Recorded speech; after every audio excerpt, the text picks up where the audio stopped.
Good evening, ladies and gentlemen. It's 6 o'clock on Wednesday, the 10th of July, 2024, and it's not Wednesday, is it? It's Monday, the 8th of July.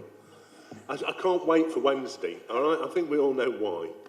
So, anyway, so it's the Executive Board, Executive Scrutiny Board tonight. Councillor Poulter unfortunately can't be here. He's not very well, and I'm sure we all wish him the best. Have we got any apologies? Yes, Chair. Apologies from Matt Eyre, who isn't here, and Matt Holmes is running 10 minutes late. Yeah, I spoke to Matthew Holmes a few moments ago. Chair, I've got apologies from Councillor Kerr. Have we got any late items? No? Okay. Then declarations of interest? No? Okay. Minutes of the meeting held on the 10th of June.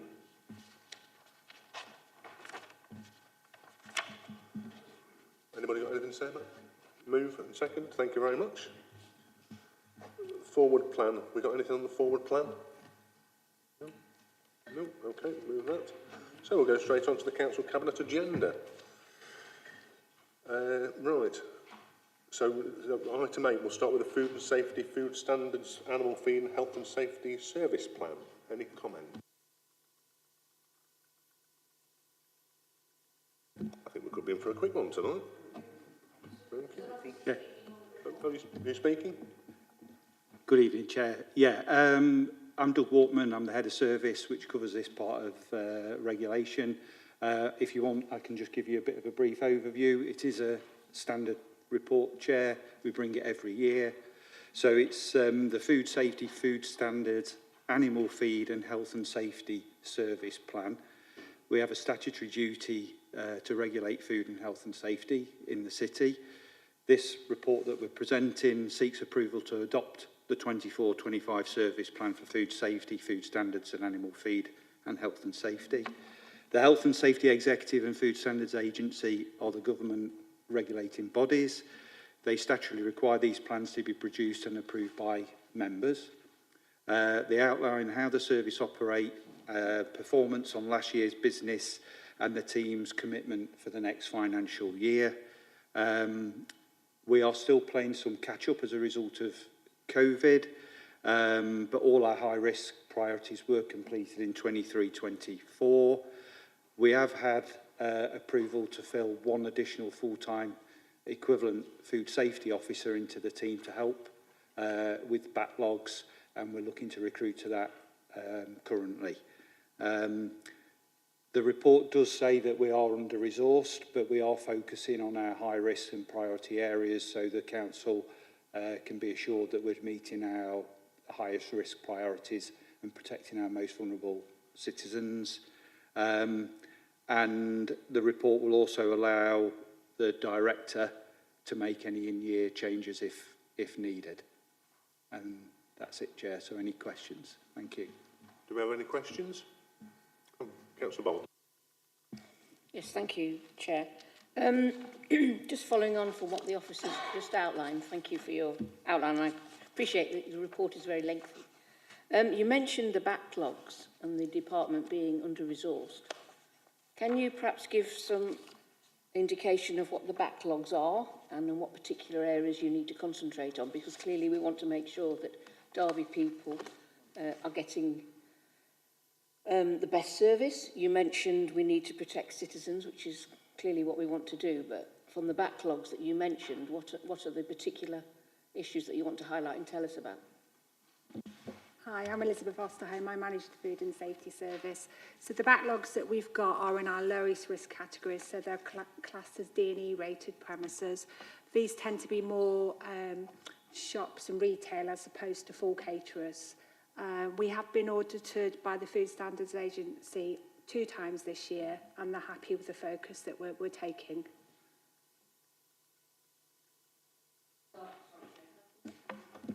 As regards the backlogs, how many shops, can you put that in statistics, please? Yeah, because clearly our residents will go to corner shops and whatever to buy goods. We need to make sure that there are standards that are being kept, you know, to keep our citizens safe, and particularly the vulnerable. Yeah, there's quite, a detailed report. So just bear with me a minute and I'll tell you the exact number, if that's okay. Shall we move on and wait for that to come through? Yeah, thank you, Chair. I just wanted to raise a matter regarding the report itself. 21.2. See without my glasses. I just wanted to ask that for the future, whether we could have more detailed information about the demographics that we are serving, and perhaps a little bit more detail in terms of ethnicity. So to give you, for instance, perhaps on the census day, 2021, in terms of ethnicity, could you include the following statistics, which I'm taking from the Youth Justice paper here? 15.6 of the population in Derby were Asian or Asian British, 4% of the population identified as black or black British, 3.7 identified as mixed or multiple ethnicity. So basically I'm asking for more details because I think having more details about the demographics is important. Thank you. We can take that away and adopt that in future reports, Chair, if that's okay. And in context to your question, there's currently a backlog of 314 premises, but that has halved since this time last year. So we are catching up. 314. But if I produce the report for this time last year, we've halved the backlog. So I anticipate, hopefully with the resources that we've got, that we will, probably not by the end of this financial year, but by the end of next financial year, catch up. But obviously, if we have intelligence to suggest that one of our lower risk premises has some issues or we get a complaint, we wouldn't just leave it, we'd go out to those. So we use intelligence with our lower risk premises. So every time you go out and have something to eat, feedback, please, Councillor Bolton. Is there any more on this item? No? Thank you very much indeed for your report. Appreciate it. Right, moving on then. Item 9, consultation on school term and holiday dates 25-26, 26-27. Is anybody here to speak on this one? Hello, Councillor. I'm Sharon Buckley. I'm the Director of Learning, Inclusion and Skills. So this is a standard paper that we submit for councillors to review. Invariably, that's between a 2 and 5 year period. There's no requirement for any particular length in time that we can offer for standard term dates. So the paper gives the outcome or outlines the outcome of a consultation with stakeholders and indicates a preferred option from both the public and schools with respect to what their preferred term dates would be for the next academic year and the year following that. It is relevant to local authority schools only. However, academies may choose to follow the term dates that are set by us. The preferred term dates mirror that of Derbyshire, obviously with lots of parents working across both Derbyshire and Derby City, as well as some siblings attending Derby City and Derbyshire schools. You can see very clearly the overwhelming support for the Derbyshire model. Willing to take any questions. Do we have any questions, ladies and gentlemen? Councillor Rawson. Yes, well, just a comment really. I think it's sensible to mirror Derbyshire's dates if families have got children on different sides, going to schools, different sides of the border, and I think it probably also means that academies are more likely to take the same consistent view if everything's aligned. So, yes, I'd support this, Chair. Thank you. I couldn't agree more with you there, Councillor Rawson. Have we got any more? No? In which case, thank you very much indeed for your report. And will we see you again in a couple of years' time? Thank you, Chair. Thank you.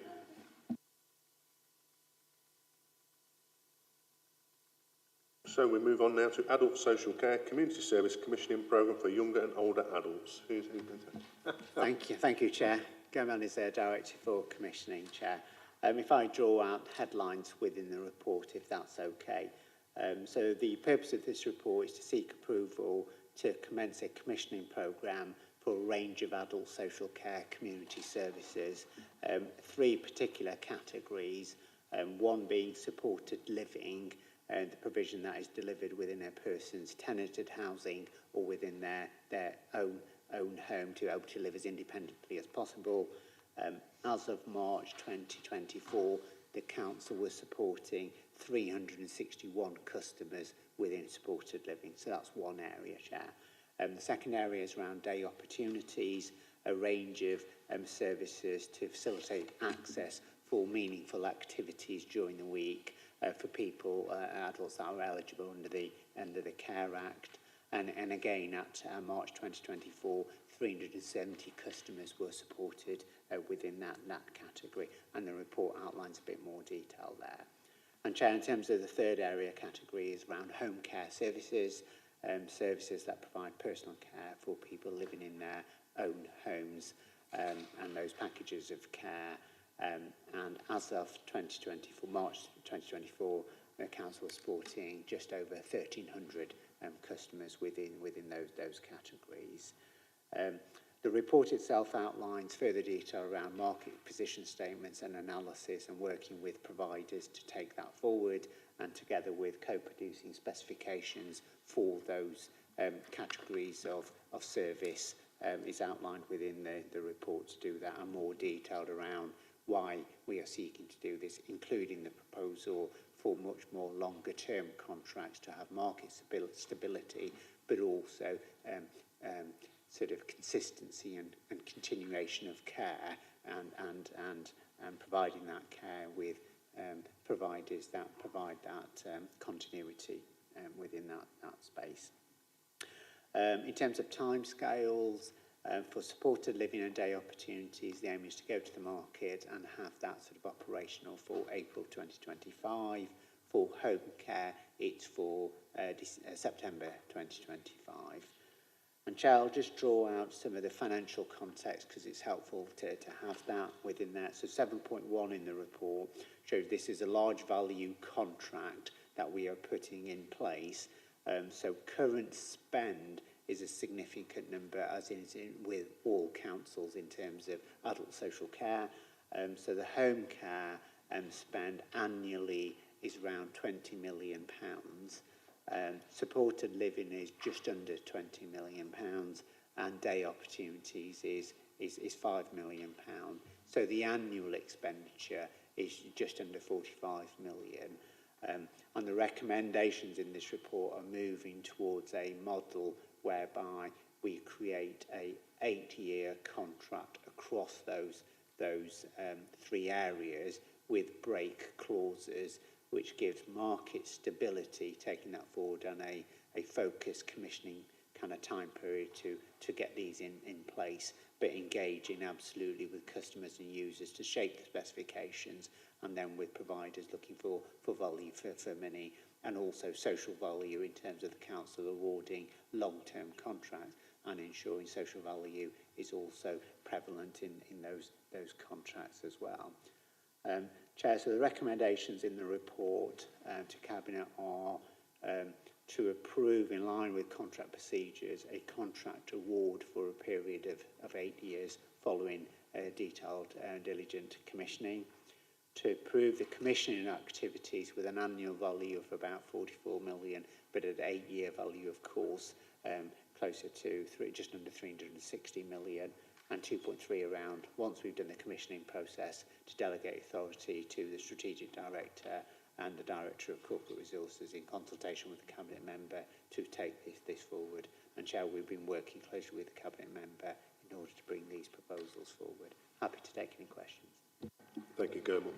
Any questions? Councillor Owani. You owe me a pint. Thank you, Chair. Just through you, Chair, may I ask if we have any evidence that longer-term contracts, such as is being suggested now, deliver more social and, value and health outcomes than they do financial stability. Yes, Chair. I think generally speaking on most of the contracts, either in this space or in other spaces, the larger the value, the more social value you can get out of it. But in terms of financial value as well, it allows the market, particularly in the care market, which is very sort of transient and difficult to recruit and to have workforce development. This gives providers the opportunity to have a workforce over a longer period and to invest in workforce training and development within that space. So certainly we would expect absolutely on the value of this contract in terms of social value, value added. We'd expect value for money for consistency, and our engagement with the market has been sort of indicating to have that stability within Derby where we don't have big providers, but it gives more stability to that. But fundamentally, we absolutely want to have a look to ensure customers and clients are at the heart of this, that the specifications being pulled together deliver that, and we will then be holding providers to account in line with it. So it is an opportunity for a different approach, a much more strategic, and it has worked in other contracts that we move towards a much longer period, but with break clauses if it doesn't work. So 4 years and beyond isn't unusual, and most councils are moving towards this type of arrangement.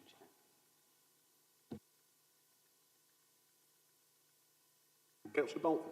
Yeah, thank you, Chair. I mean, obviously, from my knowledge of this, there is now a higher demand to keep people in their own homes, in their own surroundings. I experienced the home care situation with both my mum and dad, who remained together. Dad had dementia and mum was classed as disabled. And obviously, they wanted to remain together in their own home, so they had carers 4 times a day. But unfortunately, they're not with us now. But from the casework I receive, people like the continuity of care. They get used to a carer, particularly, obviously, when they're going in to provide personal care. But some comments I've received lately from my casework is that Derby's short of carers, and the carers that are out there perhaps are not as, they don't have the sufficient training and development. What I don't want to see is a deterioration in people's well-being and the way they are cared for in their own environment at home. So I'm not sure whether this is just a question or a statement, but what I'm concerned about is that we're not going to have enough carers to give a quality of life to our residents who want to remain in their own home. And that's a concern that I've got, Chair. I think that's exactly a very good concern to have. I mean, we've had, with my father-in-law, we had problems, unfortunately. In the end, he had to go into a home, and he's still, and he does love the home, actually, and we go and see him very regularly, but it is a concern, and this is the problem with carers, isn't it? It's actually finding them and keeping them, because it can't be an easy job to do. I can't say it's something I would want to do. I mean, it can't be easy. So I think what you're doing is the right strategy, though, the longer term, so then these companies that do care, they can plan for longer term and say, right, how can we retain staff? Because that's the biggest thing, isn't it, is retaining your staff. If you can pay them a little bit more, actually invest money into them, you tend to get them to stay, and then, of course, they give good service to the elderly generation that they're serving. Thank you very much indeed. Thank you, Gavin. That was a really good report. Thank you.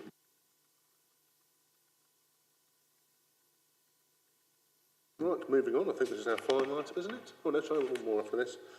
Derby City Youth Justice Plan. Who's coming to talk to us about that? Thank you, sir. Over to you. Thank you. It's Andrew Kaiser, Head of Specialist Services in Children's. I brought this report because it's the first step in what needs to be the statutory sign-off this year for the Youth Justice Plan. So it needs to come to scrutiny for scrutinisation of the plan which has been submitted to the Youth Justice Board and to this group over a period of 4 weeks, with comments coming back to myself to amend the plan if needed before it goes to full council for sign-off.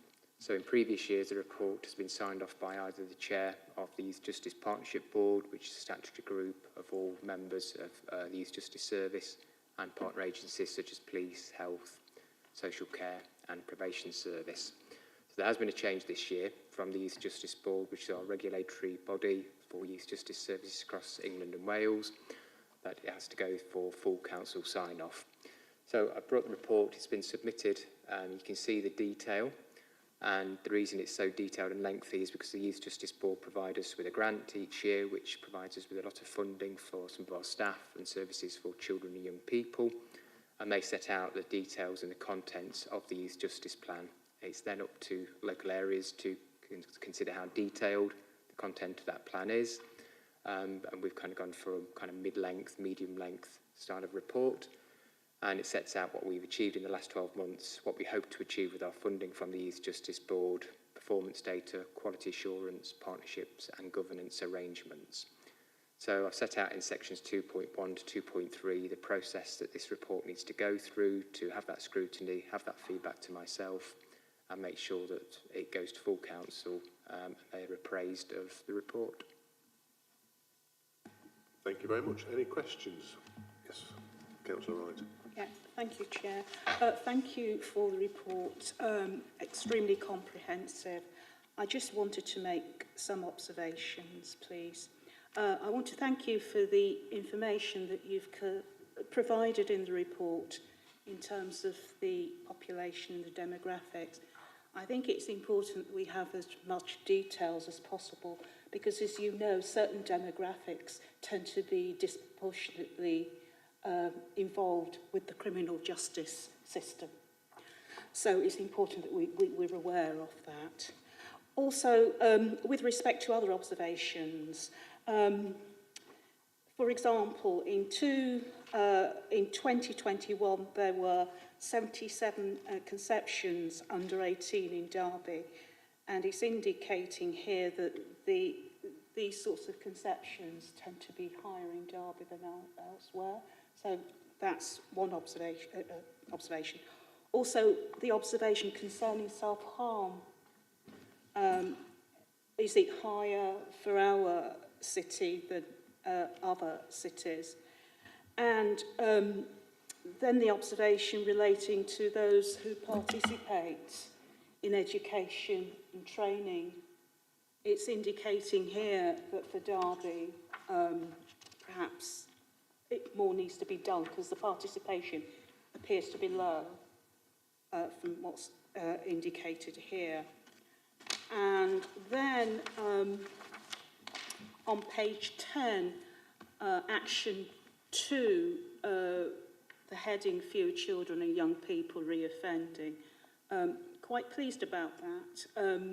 I'm quite pleased about the proactivity in terms of keeping children in school, if they are out of school, attempts to compensate or provide appropriate support for children and young people. Because as we know, being out of school, particularly formal school exclusion, is normally the pipeline into the criminal justice system. It's also those that are involved or have been, I think a better word to use here, the victim of school exclusion, also tends to be isolated, experience social exclusion later in their lives, are less likely to be involved in gainful employment, etc., etc. So I'm quite pleased that this, the focus on the support given to young people to ensure that they re-engage in education. Thank you, Chair. Would you like to come back on any of those points? Sure. In terms of disproportionality, I think we're well ahead of the game in Derby in terms of the criminal justice system, and within that report there's a strategic intelligence assessment report, and if you kind of dig into that, what you'll find is a really detailed breakdown of areas of all of our ethnicities that we record on our recording system, ChildView. And we know the areas, we know that Pakistani boys, we know that Slovak Roma boys, we know that mixed heritage Caribbean and white British boys and some black African boys are overrepresented in some parts of our service. So we've been undertaking a great deal of detailed work with our partners in the police, across the criminal justice system, to develop a disproportionality subgroup as part of the Criminal Justice Board. We've done surveys with our children and young people to understand why they think they are kind of getting into trouble with the police, their experiences of our service, of the police service, and others, and we fed that back as well to police and other partners at our steering group, our strategic board. So we're well aware of the detail and the data. We're buying in some specific interventions for those groups of young people next year as well, some specific mentoring and a specific programme, because we've also noticing a kind of increase in offences related to the drugs market as well. So, and that links with exploitation, because unfortunately vulnerable children and young people come into the criminal justice system sometimes when their needs have not been met in other areas. And I take the point around education, training, employment. We're really trying hard to engage young people at the earliest possible point, looking at where there's home education, part-time timetables, making sure we dig into the data to provide support to those children and young people. And we've engaged schools quite a lot in the last 12 months, so we're doing some work in both infants, juniors and secondary schools through some monies we've got from the Serious Violence Board funding. And we've commissioned some services and using some of our youth crime prevention workers to do some of that work, but trying to coordinate it to make sure that it doesn't duplicate what's happening from the police, from the third sector, etc. So quite a lot of work in that space. In terms of self-harm, the figures I won't kind of comment on, but in terms of what we do with children and young people across our services, we've got a good health hub in our youth justice service. So we were successful in gaining some funding for a permanent clinical psychologist. We have a full-time equivalent CAMS worker and a speech and language team, which is match funded from the Office of the Police and Crime Commissioner. So there's a whole range of health services for some of the children and young people in those service areas. But we're also trying to work with children kind of further upstream, so to try and identify some of those children where self-harm, emotional dysregulation, potential brushes with the criminal justice system might take place at an earlier point, working with those schools. So, yeah, I think that feeds back on most of the points raised. Councillor Rawson. Thank you, Chair. Yes, a really interesting report, thank you. And I'm just looking at page 13 of the plan. I have some graphs that show the performance over, I think it's the last year. It's last year, yeah. And looking at reoffending in particular, there seems to, in the final quarter, certainly there's quite a significant success story in terms of Derby compared to the average, 1.75 compared to 4.14. So I was just wondering if there was if there's anything that you could identify that that's sort of helping reduce the reoffending rate, and hopefully that will continue into the next set of stats as well. And just a couple of points following on from what Councillor Wright said about children and young people not in school. Apologies if I've missed it, but are there stats about showing the absence from school or participation rates, and maybe also rates of knife crime? Got quite significant impacts in this area. But yeah, it'd be really interesting to hear a bit more about the success of reducing reoffending in particular. Yeah, we've got a strong history of our reoffending data being strong. What I'd guard against is taking one particular quarter in terms of the data, so that 1.75, excellent and really good. But I think to look at it over a kind of longer term period, 12 months, is kind of a more realistic kind of thing to look at, although we still outstrip most of our comparator local authorities in terms of our reoffending data. I won't bore you with the way it's collected because it's really detailed. I don't want to go into the minutiae of that. But what I would say is we've tried to keep interventions current in terms of young people's interests and their lifestyles, so not doing worksheets with young people. So it's kind of more DVDs, it's kind of group exercises, discussions and reflections. And we've got a really settled staff team at the moment, and relational social work is the kind of key to some of that kind of work with children and young people, opening up, developing relationships, understanding their world, and getting the right services in at the right time. Difficult to comment on what other services are doing, but that's what we've seen as successful, and that's what helped us in terms of reoffending. And like I said earlier, we're looking to buy in some more resources for specific drugs offences next year because we've seen that start to increase. We know from our strategic intelligence assessment the types of offences our children commit. Low-level violence and aggression tends to be the most prevalent year on year. And then it's a kind of mix of criminal damage, so kind of acts of impulsiveness, but drugs offences are really starting to kind of increase. So we're going to do something specific around that. And working with our partner agency Breakout as well, to have some co-located clinics at our service area and fund some bespoke mentoring. In terms of education, training and employment, we do track every quarter all young people subject to a part-time timetable, numbers of exclusions on permanent exclusion basis and a fixed-term exclusion basis. So we know all of those children, we know all of those schools, and what we do is kind of make sure that the intervention plans, which is the support or care plan for that child, is kind of redolent to what the needs that they've got and how we kind of challenge that.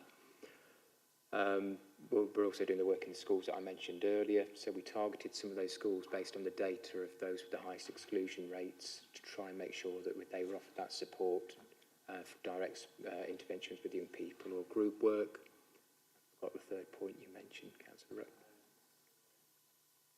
Knife crime, yeah. There's some detail in the strategic intelligence assessment around knife crime. Yeah, there are offences that involve weaponry from young people. However, it's a fairly consistent pattern. We're not seeing huge spikes. We did see an increase towards the end of the COVID period, 2021, and we saw quite an increase in more serious offences around that time as well. So we had some homicide offences, unfortunately, involving two groups of young people. That was around county lines, the drugs market, that type of offending. But it isn't an outlier in terms of the number of knife offences against our comparator local authorities, so those with similar demographics, socio-economic backgrounds, etc. We do have programmes in place for children and young people around weapons, provided by Remedy, which is the third sector provider. Drop the Knife, which is another provider that we brought in and commissioned specifically. And then also our seconded police officer does some direct work around weapons and the kind of law, things like that. But the preventative aspect of trying to identify children and young people where some of those signs of becoming involved in gangs or exploitation is key really before they start to pick those weapons up, before they need to see the need to carry a weapon. It's that kind of very early help. Get them in education, training, employment, and what we call desistance factors. So all the protective and positive things about children's lives that we can build on. They're the best routes out of offending and out of serious harm. Please go ahead. You've got to say it, Chair, because now you owe me 2 beers. Thank you, Chair. According to the NHS data, between 2016 to 17 to 2020, 2021, there's been an 8.8% increase in the number of patients with a learning disability who have also been diagnosed with autism. And I'm looking at this, and of course, the increase in these diagnoses. I just wonder why, if you look at page 23, the training for the workforce for autism awareness training is low. Is this because there's already a wide awareness about this, or it's just not taken as seriously as awareness for other areas? Yeah. Now, we've completed lots of training on autism awareness, learning disability and additional needs, because at any one time, 1 in 5 of our young people has an education, health and care plan, which is quite a high threshold for children with special educational needs and disabilities. Other children are supported in school through SEND support in the youth justice system. We have a number of children and young people with various diagnoses. But as I mentioned earlier, our speech and language team, our CAMS officer, and our clinical psychologists deliver ongoing rolling training for all staff. They've all completed work around children's speech, language and communication needs. We've redeveloped all of our interventions so that they're kind of child-first and child-friendly, especially for those children with additional needs such as ASD, ASC, so that the documents are understandable, they're not confusing. We've done that for parents as well. And we're looking at rolling out some of that training to police custody suites, some of our residential children's homes as well, So it's not treated, seriously. It is a really kind of important matter. We've got that health team there. We also have a criminal justice liaison and diversion team in the police custody suite. So if the police arrest a young person, they're in the custody suite and they've got some kind of worries or concerns around additional needs. The community justice and liaison team will do an assessment, send on the information, and our team will kind of carry on that support. Chair? Yeah, so that means the priority is low because there's already a wide awareness among staff. Okay, thank you. Just wanted to know. Wonderful. Any more for any more? Councillor Bolton. Yeah, thank you, Chair. Thanks, Andrew, for the report. I mean, it's very in-depth and clearly we are making headway into this very difficult and complex issue. The details that were planned regarding the risks and issues and the work that's gone on to try and deal with certain backlogs within the system. I notice on page 16 the plans for the forthcoming year. From my experience, there is a backlog of work for the clinical psychologist and CAMS. Is there any headway in that situation to alleviate that blockage in the system? In terms of the youth justice system, the lucky thing we have is a full-time equivalent CAMS officer based within the team, so co-located with the Youth Justice Service here at the Council House. And Health have funded us through the Integrated Care Board with a part-time clinical psychology resource. So we are able to fast-track some of the work for those children in the youth justice system. The challenge comes for children in wider systems in terms of access to CAMS, which is more of a challenge, I would say, but for this cohort of children and young people, that's not particularly the case. And Chair, if I can just conclude, I mean, from reading the report, it's very clear and quite right, in fact, that we obviously listen to the voice of the child, the children and young people, because obviously they are the centre of this. And early intervention, as I know from past experience, is essential. We need the early intervention to obviously try and cease the issue of that child or young person that they are dealing with.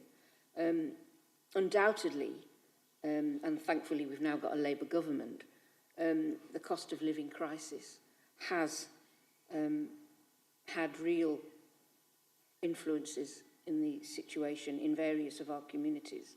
And I'm sure our Labour government, that has now been hitting the road running over recent days, with initiative after initiative from numerous of our cabinet ministers hitting the ground Councillor running. Bolton, I'll stop you there. We're not doing an advert for the Labour Party and the new government. I'm just okay? stating facts, Thank Chair. You. Yes. I'm talking about please get to them. page 15, cost of living crisis.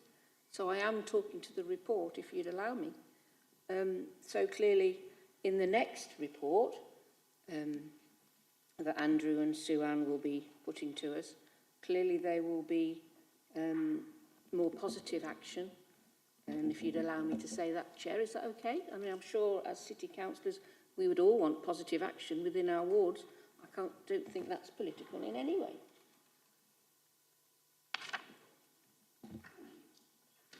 Welcome. Any more for any more? No? Good.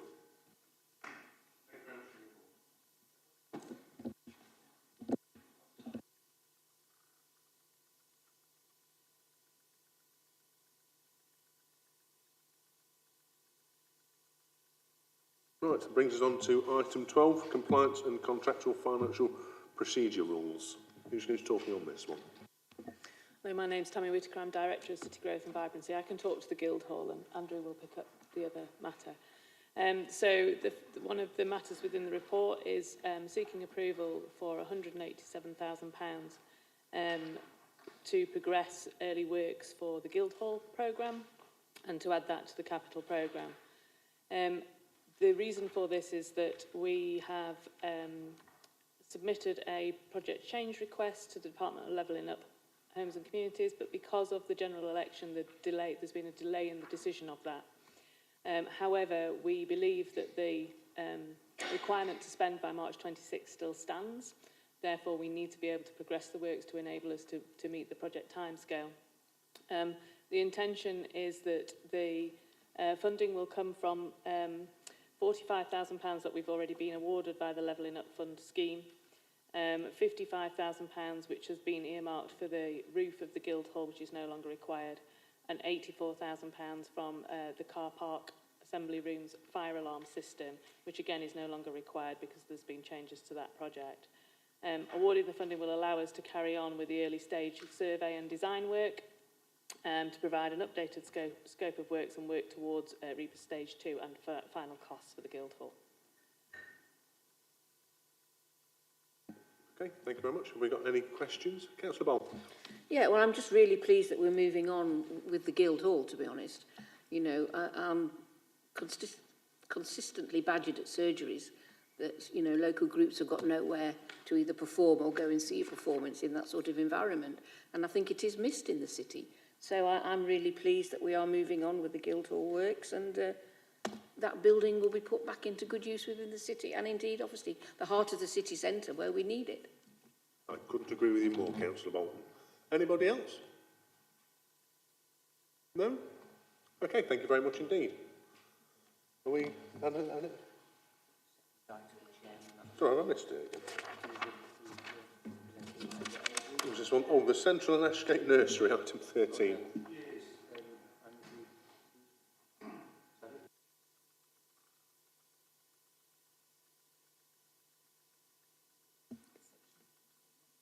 Yeah, sorry, the Section 31 grant, I can talk to that? Knock yourself out. Yep. It's the supported accommodation grant, which has come to the local authority in relation to supporting regulatory changes to the way supported accommodation is provided. So from 2023, supported accommodation providers had to regulate and register with Ofsted. There will be an inspection framework around that. Now, what this has done is add additional costs to supported accommodation, and the Department for Education has provided the local authority with a supported accommodation grant to support with those additional costs. And it is just to reflect within the report that we want to accept the money coming to the local authority to make sure that we are provided with that support financially around supported accommodation changes. Lovely. Any questions? Anybody? Councillor Holmes. Thank you, Chair. A couple of things. 7.3. Could we ask officers for a little bit more information on the increased equipment refurbishment and entrance alteration contribution to reducing the deficit, and also how robust is the predictions on the increase in a sustained pupil number take up over 5 years in existing age ranges? So those two areas really. How robust is the prediction on pupil take up, but also a little bit more detail on how the refurbishment and entrance alteration is going to help save money, please. Not related to my agenda item, sorry. Chair, that's related to the Ashgate and Central paper, which I'm happy to take the councillor's question. Oh, sorry, have I jumped ahead? Yeah. I do apologise. I thought you said Ashgate.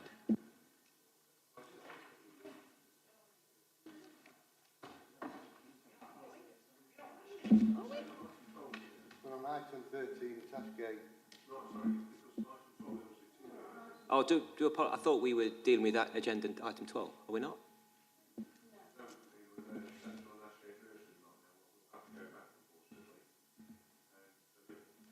Apologies. Apologies, Chair. There was an additional item on the previous paper around Section 31 funding that Andrew was trying to just raise councillors' awareness of. Chair, I did wonder why Gamal was giving me that stare, and now I understand. we're on the same track, the same record now. I do apologise. Do you want to answer anyway, Susie?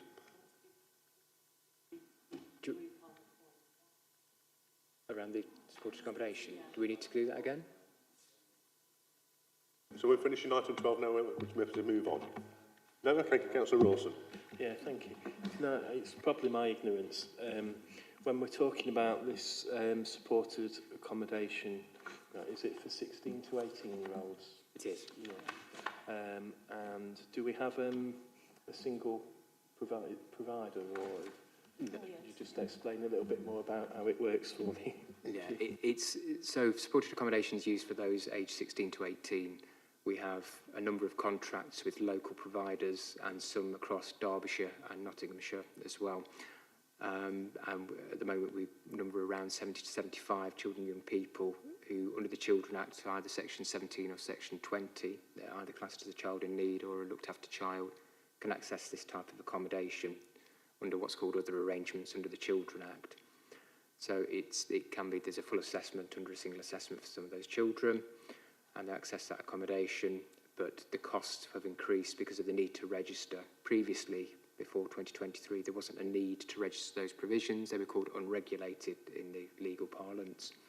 But we still did quality assurance checks, due diligence, or the contractual quality assurance to our commissioning service for those types of placements. But Ofsted recognised that there was a growing need for more regulation within that space of the market. So it kind of mirrors to some degree the regulatory and inspection framework for children's homes, but slight differences to kind of recognise that it is an older cohort of children that access that type of accommodation. Thank you, very helpful, thank you. Councillor Wright. Yeah, thank It's late. Did you say that these accommodation are out of the city bound? Some can be. Oh, right, okay. Predominantly in the city, and we try to place as many children as we can in the city, but some of our children and young people, particularly those who are unaccompanied asylum-seeking children, tend to settle in different areas. We've got a group of young people who are in the Nottingham City area. They like the kind of education provision they can access there. They have friends and kind of networks, social networks in that area. So we might place some children in the Nottingham or Nottinghamshire area based on their kind of individual needs, but predominantly contracts with providers in Derby City, and we try to keep our children in our city. Thank you very much, right. So that finishes item 12. We've already heard the start of item 13. So do you want to ask your question again, Councillor Holmes? Thank you, Chair. Okay. I think, do you want me to repeat it, or are you okay with me? It was just 7.3, questions on the refurbishment, entrance alteration. How does the savings stack up in that? And also, how robust are the predictions on sustained pupil number take-up over the next 5 years, again, with a monetary number associated with that? So just some background, please, if that's all right. Absolutely. Chair, do you want me to do an introduction, or shall I go straight to the question? You can do an introduction, I think that'll be helpful. So the purpose of the paper is to update councils on the progress to maintain Ashgate Nursery School and ensure it can run sustainably in the future. The nursery was earmarked for closure based on financial grounds, and councillors were asked to make an assessment in March 23 on the information they had at that particular time. However, last summer it was agreed that the council would look at options to secure the nursery's future. Council officers have been working with the leadership team at both Ashgate and Central Nurseries and the governing body to explore the options available, and indeed with the introduction of, in particular, the expansion of the national childcare offer that came into place with a really quick turnaround. The opportunity for Ashgate to increase its numbers and increase its numbers substantially became very apparent. We've actually been really well, the work that the teams have done with all the PVI providers and the existing nurseries, including Ashgate and Central, has meant that we're above average in terms of our take-up rates for both 2-year-olds, the extended offer, for 9-month-old children, as well as for 3 and 4 in the extended offer. We as a city are at 90% and 95% around take-up rate, which is absolutely phenomenal. But we still have spare places for those who are interested, particularly for our 9-month-old cohort. And there is still, therefore, 10%, between 5 and 10%, still yet to be engaged with effectively.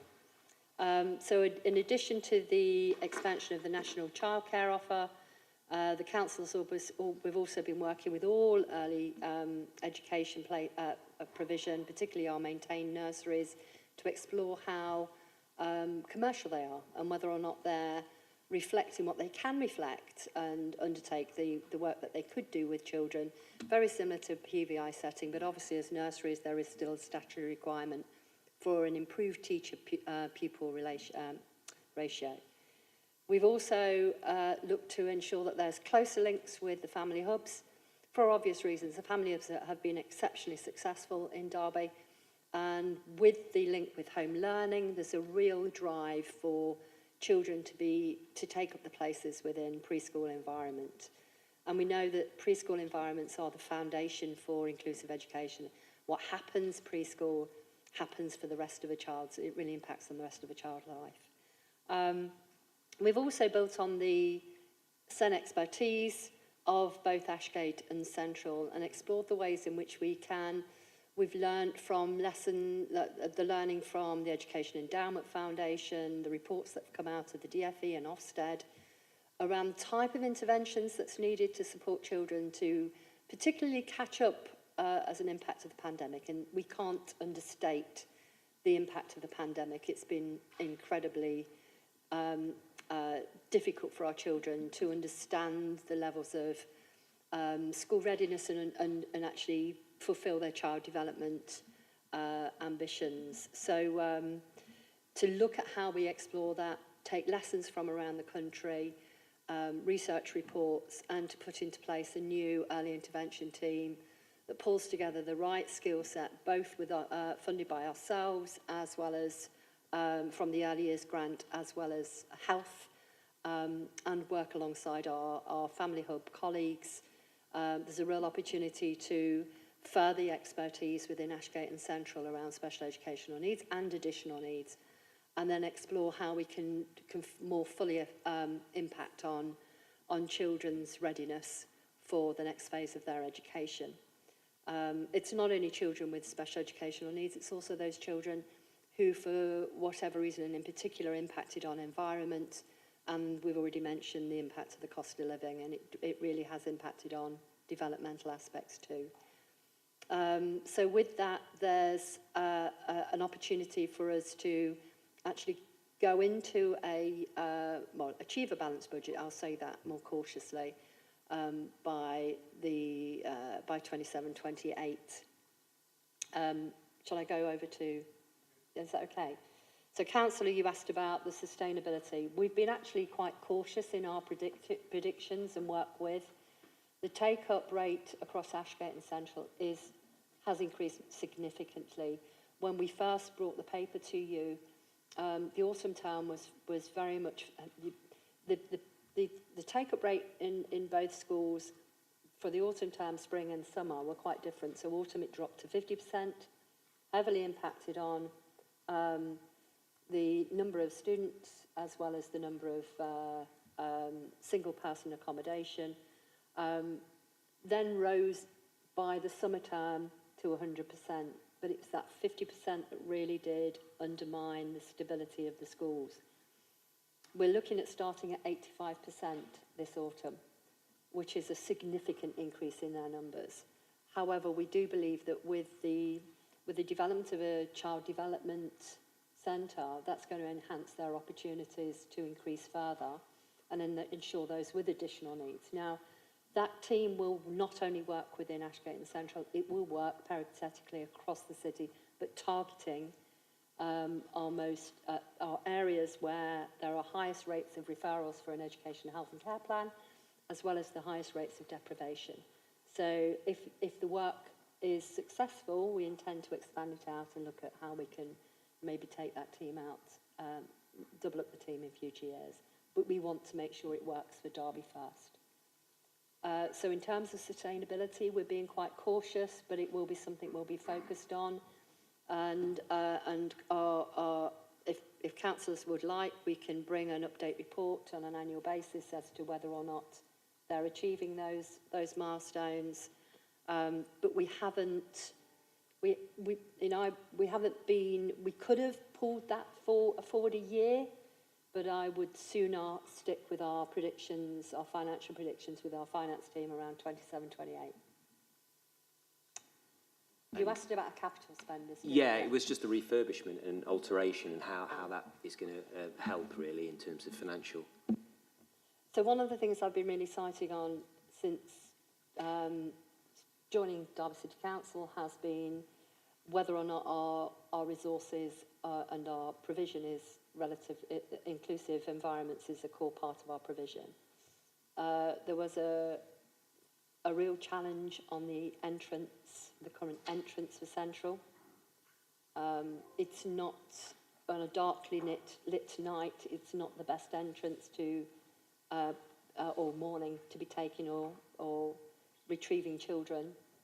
So the refurbishment has been small, but it has been necessary to think about the safeguarding and addressing some of the barriers that might have triggered for children, certainly in the autumn term, not being present at Central Nursery. And that's where the main refurbishment work has been undertaken. Okay, thank you very much. Please. Thank you, Chair. First of all, I just want to say thank you for the work that has been done. As you're aware, I'm a councillor for Marquardt in New Zealand, and keeping Ashgate open was not just a campaign issue for us, but something that had to be done. And over time, we've seen the changing demographics in the ward. There's been more families there, and I've had a lot of casework, of people saying, look, we don't have spaces for our children in the school. Council is asking us to go to for our location. So I think as a councillor for that ward, I would like to say a massive thank you for just how relentless you and your team have been in ensuring that those schools, but especially Ashgate Nursery, stays open. And I'm sure the families who have been affected will be grateful for the work you've done. Thank you. Thank you, Councillor. Councillor Mulhall. Yes, thank you very much, Chair. So I've got a couple of questions. So item 7.3, it says that you're expected to eliminate the deficit by 2027-28. So I'm just curious to understand, what is the current level of deficit, and what do you have a forecast for each year as to what the deficit is and how much it's reducing by till we get to 2027-2028? That's the first question. And then my second question is around, obviously, the deficit will just be getting added to the nursery's debt. So what is its current forecasted debt, and what is its debt going to be by 2028? And how are we going to finance that debt? Thank you, Chair.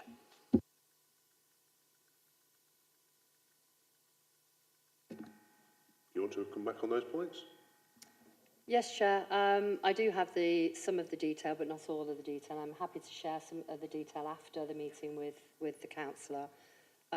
We are looking at a deficit for Ashgate currently of 136,000, reducing to 19 in 26-27 based on our predictions, and a surplus in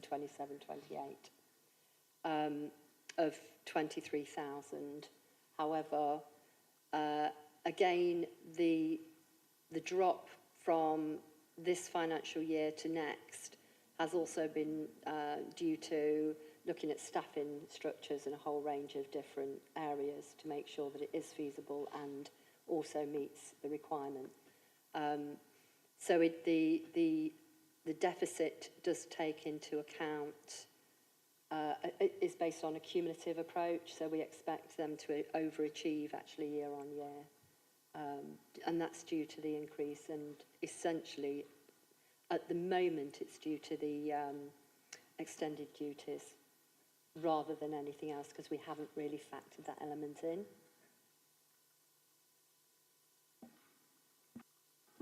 Okay, any more for any more?